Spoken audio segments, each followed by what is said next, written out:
Hello, everybody. Do you have an idea for a true crime podcast?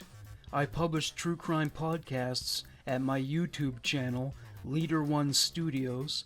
I currently have 23,000 subscribers who are always looking for new true crime podcasts to listen to. This is an opportunity to build an audience quickly. If you're interested in joining the Leader One Podcast Network, send an email to morgansvariety@gmail.com and we can discuss the details.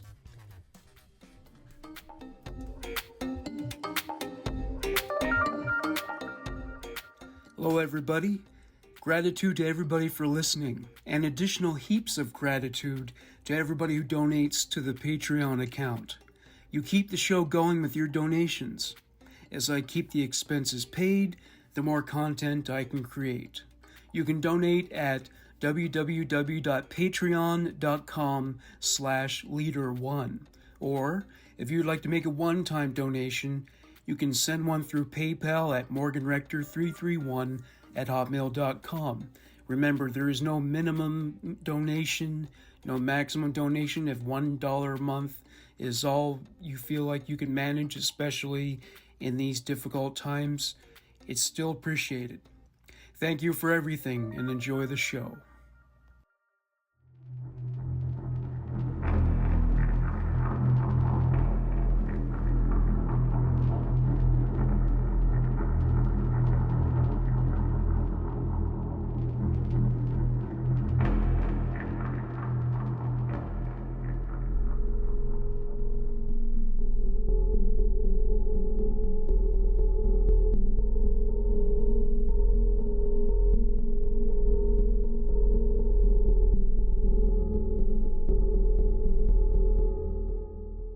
Welcome to Human Monsters, and this edition of The Long Shadow.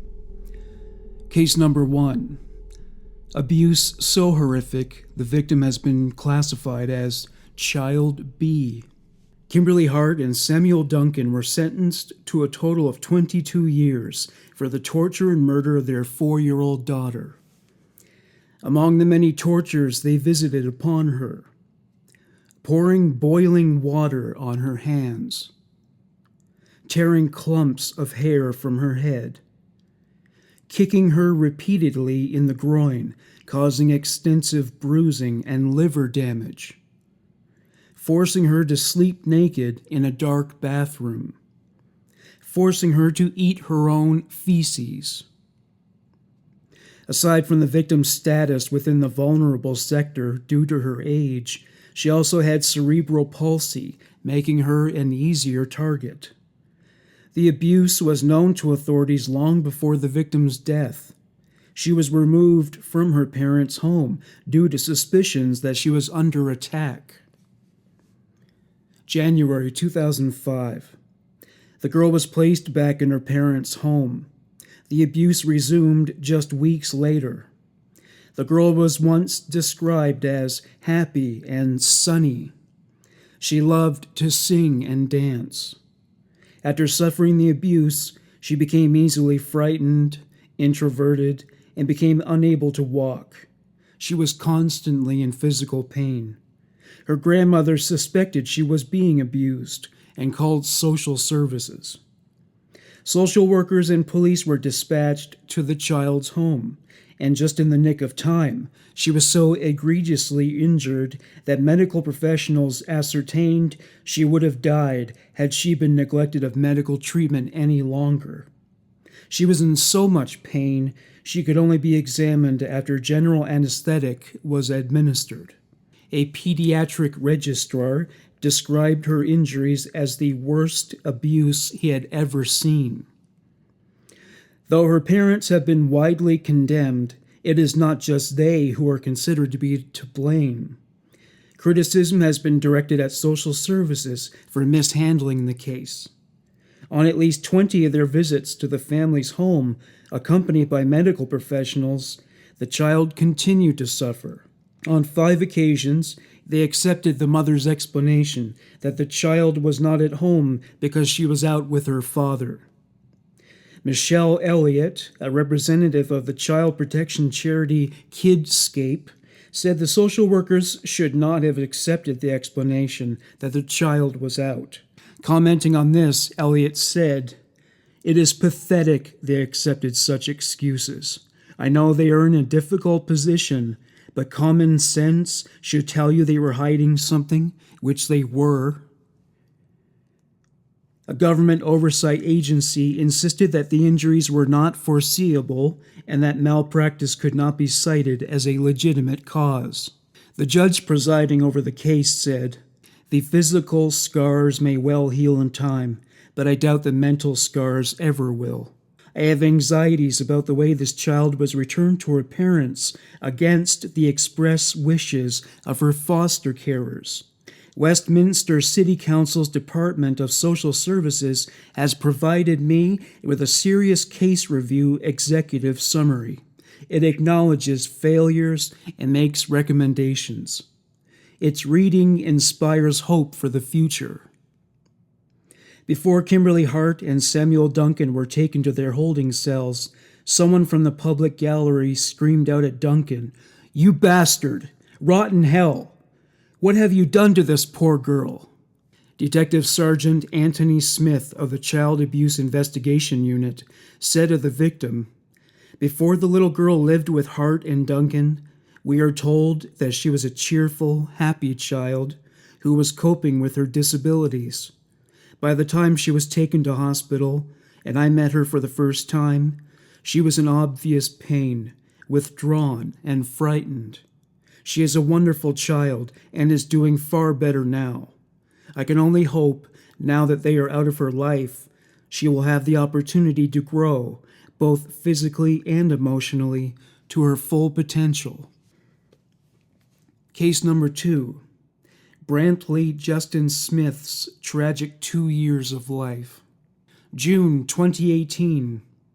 When paramedics arrived at a home in Lawrence, South Carolina, 2-year-old Brantley Justin Smith's body lay lifeless next to a dog who protected him and wouldn't let anyone near.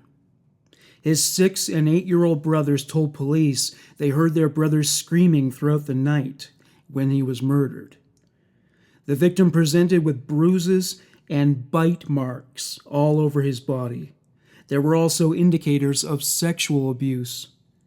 The perpetrator, William Looper, said he abused the boy for 2 weeks and didn't understand what drove him to it. He pleaded guilty to murder, first-degree criminal sexual conduct with a minor, 3 counts of unlawful neglect of a child, a charge of committing or attempting to commit a lewd act on a child, buggery, and 3 counts of disseminating hateful material to minors. He was sentenced to life in prison. Prosecutors agreed not to pursue the death penalty as part of the plea deal. The boy's mother, Jessica Blake Smith, was working when her son died. She was charged with homicide by child abuse and 2 counts of unlawful neglect of a child. Case number 3. One seriously brutal hate crime. 42-year-old Tammel Esco, a resident of New York City, has been charged with a hate crime after assaulting an elderly Asian woman. Esco is African American. The assault was captured on a security camera. The incident occurred at an apartment complex in Yonkers. Police received word of a dispute. They were informed that a woman was bleeding at the location and that the suspect was standing outside. When first responders arrived, they found the 67-year-old victim after she had suffered severe injuries to her face. Tammel Esco was taken into custody without incident. It was only while viewing the surveillance footage when the police discovered how heinous the assault really was. When she pushed her wheeled cart in through the front door of the building, she took out her keys to push open the second door. A man entered the vestibule behind her. Unprovoked, he crouched and punched her in the head repeatedly, sending her to the floor. He punched her a total of 124 times. He switched fists alternately and methodically, raining blows on her head and face over a minute. Following this, he stood and stomped on her 7 times. He finished by spitting on her. Esco walked out the door casually, as if nothing remarkable had happened. Meanwhile, his victim was barely moving and bleeding profusely. When the victim was examined in hospital, doctors discovered multiple contusions and lacerations on her head and face. Her facial bones were fractured. There was some bleeding on her brain. Despite all this, she was listed in stable condition and soon recovered. She later told police that as she passed the perpetrator, he called her an Asian bitch. She ignored him as she made her way inside. Esco was charged with 1 felony count of attempted murder as a hate crime and 1 felony count of assault as a hate crime. He was held without bail. Reportedly, he has a criminal record with 14 previous arrests. Half were felonies. He was convicted for assault in 2011. Hate crimes against Asians escalated with the advent of the coronavirus. Many Asian American women lined up to receive free canisters of pepper spray. Case number 4. Rita Jordan's remains contradict her executioner's lies. March 2013. Nova Scotia resident Rita Jordan disappeared at this time, and her boyfriend Paul Trevor Calnen has been the prime suspect. Both parties were regular users of crack cocaine, and their relationship was volatile. On the night of Rita's disappearance, Rita announced to Trevor that she was planning to move out of his home. It resulted in a heated argument. According to Calnen, Rita took a swing at him in a rage, but missed, and fell down the stairs, sustaining fatal brain damage. He claims he applied mouth-to-mouth resuscitation techniques without success, as she had expired. Calnen didn't bother to notify first responders. Instead, he smoked some crack. He then proceeded to remove her body from the house. Calnen burned her corpse several times before scattering her ashes in a lake. Rita's friends suspected something was very wrong without being aware of the incident. To quote Halifax RCMP Corporal Scott McRae, police suspected that foul play or something serious had happened to Miss Jordan because she went from being very active on social media, regular interaction with friends, to zero. Calnen was taken into custody in Halifax.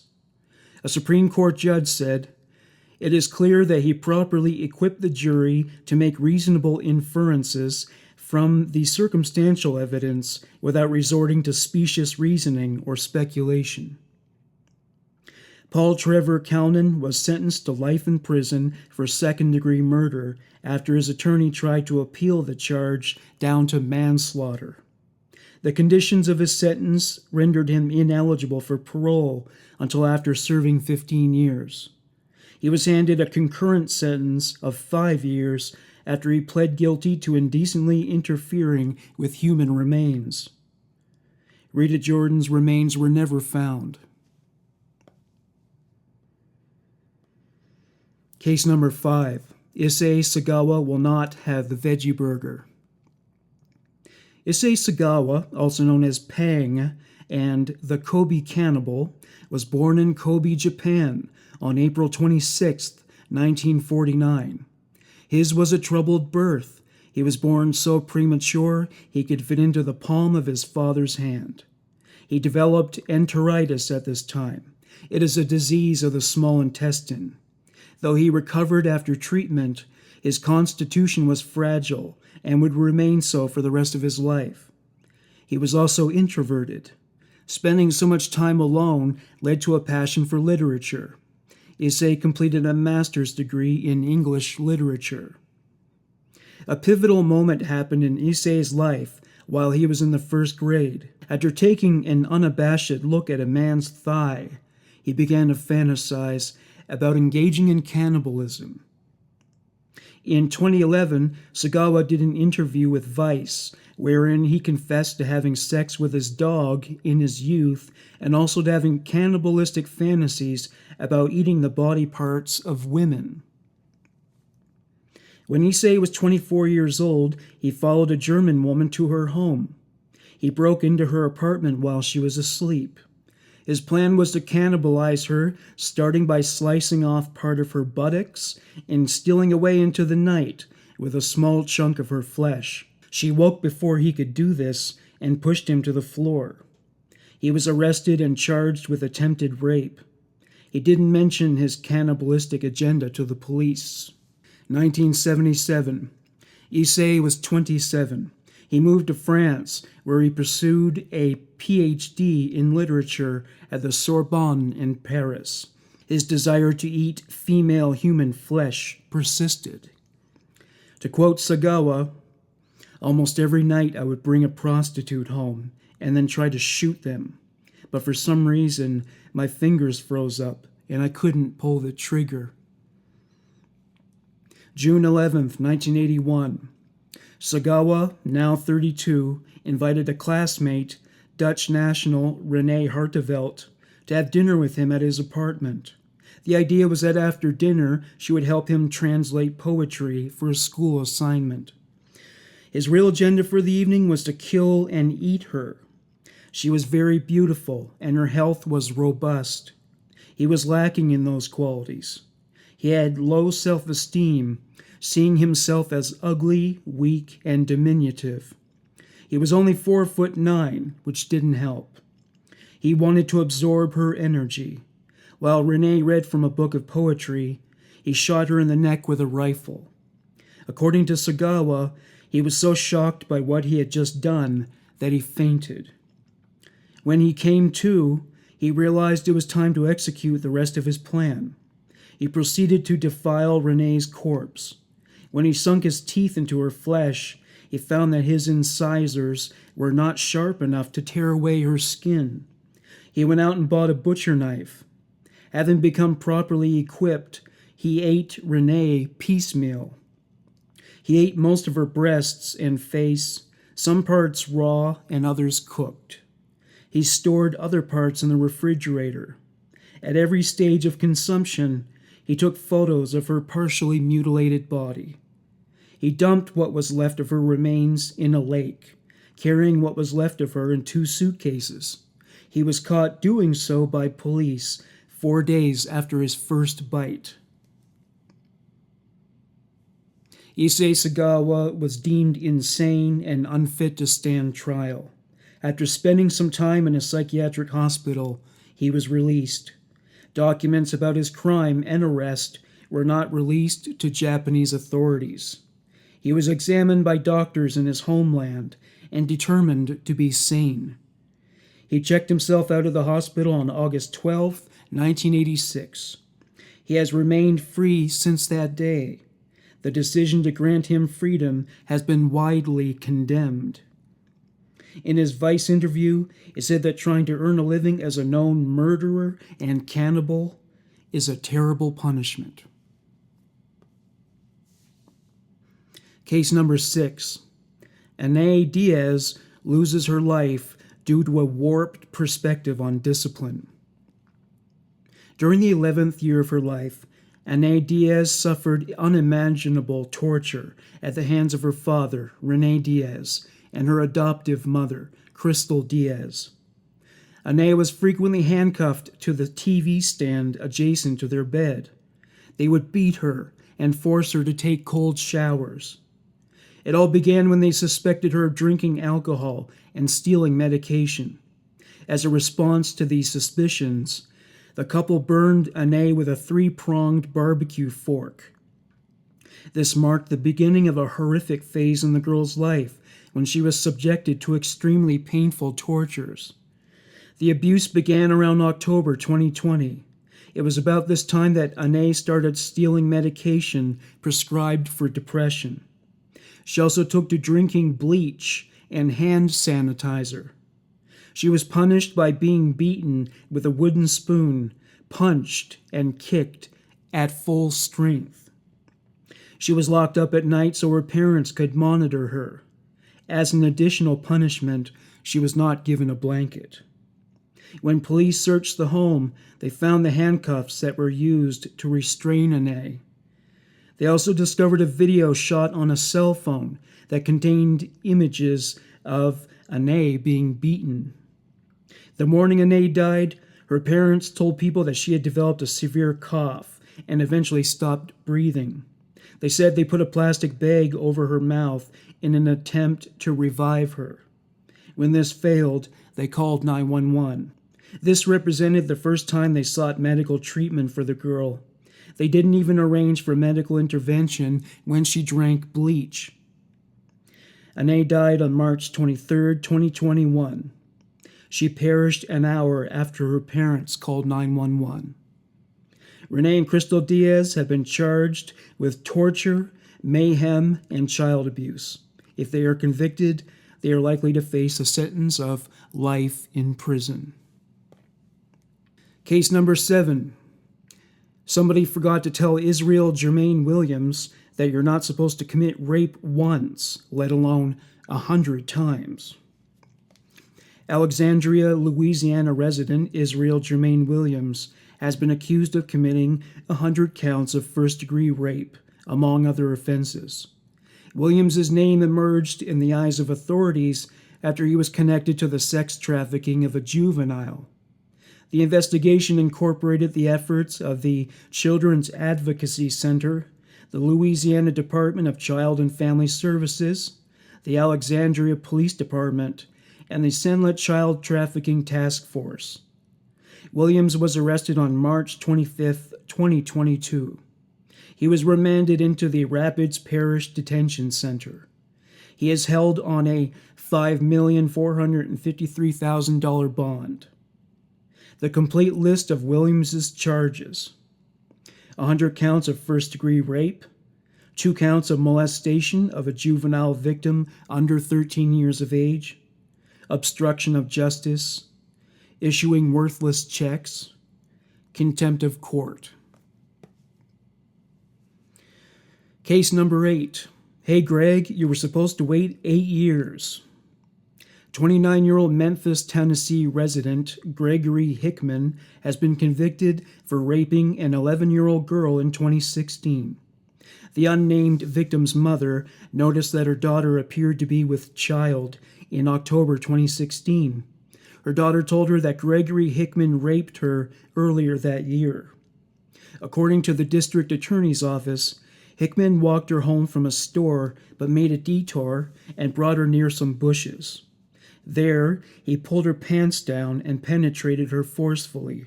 Hickman threatened to murder her if she reported the incident. The victim brought the child to term, and the baby was born in December 2016. DNA testing confirmed that Gregory Hickman is the father. Hickman was officially convicted on April 1st, 2022. It took the jury less than 20 minutes to find him guilty. He will be sentenced on May 12th. Hickman has a pending case involving a 13-year-old girl who is his current girlfriend's daughter. He was smiling in his mugshot. Case number 9. Javed Iqbal is the sickest serial killer you've never heard of. Javed Iqbal Omair was born on October 8, 1956, in Lahore, Punjab, Pakistan. He was the 6th of 8 children born to a successful businessman. December 1999. Iqbal sent a letter to police and to Kawar Naeem Hashmi, chief news editor of a Lahore newspaper. In this letter, he confessed to raping and murdering 100 male orphans and runaways, all aged between 6 and 16. He claimed to have strangled and dismembered every victim. He said he disposed of their bodies by immersing them in hydrochloric acid. He dumped what remained of every corpse into a river nearby. Iqbal's house was examined by police and journalists. There were bloodstains on the walls and floors. A chain that was used to strangle his victims was on display. There were plastic bags containing photographs he took of his victims. These objects were neatly labeled with handwritten pamphlets. 2 vats of acid containing partially dissolved human remains were left on the premises. A note was left for police, explaining that the bodies were not discarded because he wanted the police to find them. In the letter, Iqbal indicated that he intended to drown himself in the Ravi River following his killing spree, but police did not find any evidence after dragging the river. A quote from the letter: "I have killed 100 beggar children and put their bodies in a container." The letter and the pamphlets were not the only documents that were found. Iqbal wrote a diary containing 32 pages that described the rape and murder of the boys and even included their photos. The largest manhunt in Pakistani history was launched. 4 of Iqbal's accomplices, all teenage boys who shared his apartment with him, were arrested in Sagawa. One of them died days later. Speculation has it that he was subjected to police brutality. Supposedly, he jumped from a window to his death. Following his arrest, Iqbal stated his motive, saying he was angered by what he considered to be an injustice committed by Lahore police. They arrested and charged him after he sodomized a young male runaway in the 1990s. The charge did not stick. His mother, in his words, had, quote, "been forced to watch my decline." She died from cardiac arrest soon after. Following this event, Iqbal became resolved to make 100 mothers cry for their sons, as his mother had before his death. He turned himself in because he was afraid police would kill him. Some quotes attributed to Javed Iqbal: "I have no regrets. I killed 100 children. I was denied justice. I could have killed 500. This was not a problem. Money was not a problem. But the pledge I had taken was of 100 children, and I never wanted to violate this." Remarking on an incident when he was beaten by police while being investigated for the sodomy allegation, he said, "I was so badly beaten that my head was crushed, my backbone broken, and I was left crippled. I hate this world." Commenting on how his mother's death motivated him to kill, he said, "My mother cried for me. I wanted 100 mothers to cry for their children." Iqbal was sentenced to death. When the judge passed down the sentence, he said, "You will be strangled to death in front of the parents whose children you killed. Your body will then be cut into 100 pieces and put in acid, the same way you killed the children." Pakistan's Interior Minister Moinuddin Haider opposed the sentence, pointing out that Pakistan is a signatory of the Human Rights Commission and therefore, quote, "such punishments are not allowed," unquote. Iqbal hanged himself in his cell before the execution came to pass. It was the day of his 45th birthday. Thank you for listening to The Long Shadow. Bye for now.